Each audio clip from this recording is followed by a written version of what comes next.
I had the privilege of being at the FDA when the Orphan Drug Act was started. And at the beginning, it didn't really work so well. So there were, the deputy commissioner of the FDA asked me if I could investigate it to figure out why it wasn't working.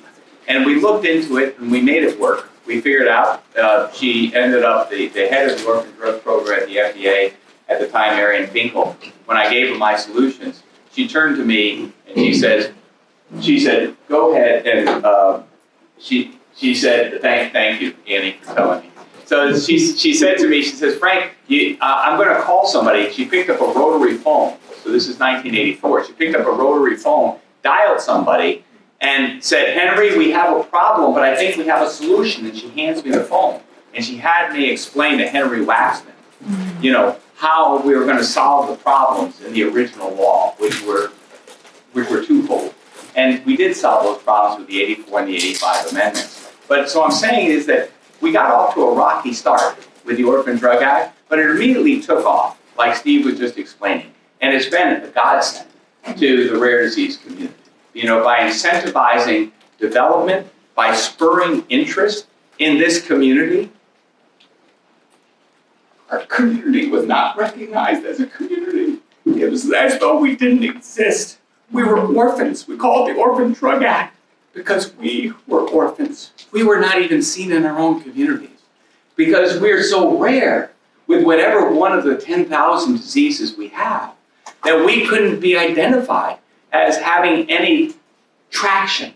And so the Orphan Drug Act brought us together and said, no, even though each one of our conditions might be few, right now there's a meeting going on at the FDA that I can't be at because I'm here, with a disease that's terribly debilitating for 100 Americans.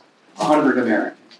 And so who is going to pay attention to a disease that affects 100 Americans? But when you put us all together, the 10,000, we become strong. And that's what the Every Life Foundation is about bringing us together. So I was actually looking to try to extend my opening remarks so that we have Congresswoman Matsui, who is on her way. I was told she was on her way here. And so I was going to let her speak first as soon as she comes. So I will interrupt my remarks as soon as I see the good Congresswoman arrive. So we'll go back to that. So as I was explaining, the hallmark features of the 83 Act is that one, it defined that a rare disease is something that affects fewer than 200,000 Americans in the United States.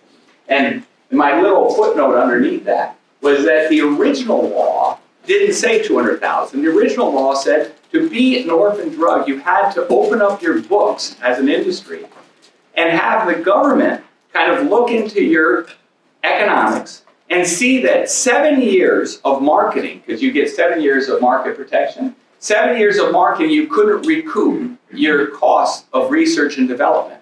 Now, that's why, one of the things I told Congressman Waxman, one of the reasons why the law didn't take off, because what industry is going to say, I'm going to open up my books to the federal government to look at what are my costs, and then how do you figure what those costs are? So we created instead a bright line test. It wasn't based on economics, but it was based upon 200,000 people.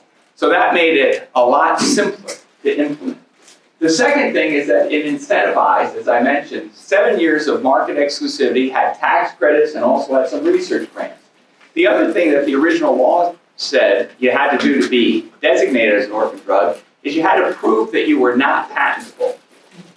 Now, if you're not a patent attorney, it's a little bit, it's an admission against your self-interest that you're not creative enough to come up with a way to take this invention, this new drug, and to say there's something about it that's not obvious that can be patented. So the original law said you had to be non-patentable to be an orphan drug. Well, so we got rid of that provision in the 84 amendment. So there were very important changes that had to be made with the original law. It wasn't perfect. And there were two things that weren't defined by the original law. And that was, and it was said right at the very beginning, when I started to take drugs to the FDA, and what would happen, there'd be a very small data set. And the very small data set, the chairman of the FDA advisory committee would turn to the senior FDA official and say, what are we supposed to do with this? Normally we have 2 big studies with thousands of people. Now we have one tiny little study. What are we supposed to do with it? And the only thing the FDA official could say, I felt so bad for him or her, is that they can only say things, well, the 1983 law didn't change the legal standard, the statutory standard. So that was one thing that was not addressed in the original law and is still kind of vexing, to have new development get out there, have therapies that actually reach patients. The second thing is it didn't define subsets. It said that you are rare if it's under 200,000, but just like the example I just gave you, the meeting that's going on at the FDA right now with a therapy, a gene therapy, for a condition that affects 100 Americans, you almost need something for the ultra rare. Something that the Every Life Foundation did a research on about 12 years ago. Was that right, Julia, Mark? About 12 years ago, we did research on it and looked at maybe 6,000 as a good cut point. So there are other things that weren't defined in the original law.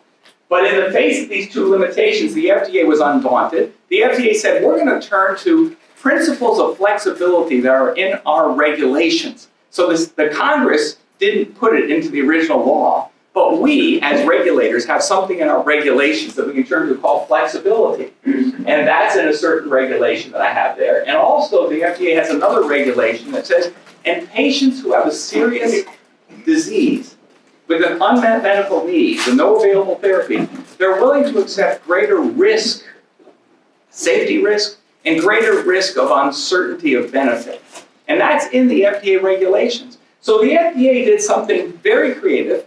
It applied those to rare diseases. And that's how almost all rare disease therapies get approved. Not because they meet the bright line test of what the statute is, but because the FDA applies flexibility. And the other thing, the FDA did some other things about that. Like the FDA came up in response to the AIDS crisis with the accelerated approval pathway. The FDA, I did an analysis actually of all the FDA approvals, and we showed that 2/3 of them were the result of flexibility being applied. So with this lack of predictable flexibility, because there's nothing in the FDA rules, regulations, or policies that tells an FDA official when they're supposed to apply flexibility or how much flexibility to apply. So it's very undirected, and there's a lot of uncertainty, and it puts pressure, which I think is undue pressure, on FDA officials to exercise that flexibility. So with this lack of predictable flexibility, the FDA, industry, and those persons with rare diseases are all in a fog bank. And Congress has an opportunity to drive life-saving innovations and build upon the pioneering Orphan Drug Act legislation to help clear the fog for everyone. And so my question, especially to those staffers who are here, is who among you in this rare disease congressional caucus is going to answer the cries of our brothers and sisters with rare diseases? So that's the opening overshot to this historic event. I can hardly believe I'm still alive. I've been working on this since 1983, and look, I'm still here. And it's remarkable that we're making so much progress, and we still have more to go. That's it. So it's a celebratory event today, but it's also a call to action, that we still have more to do.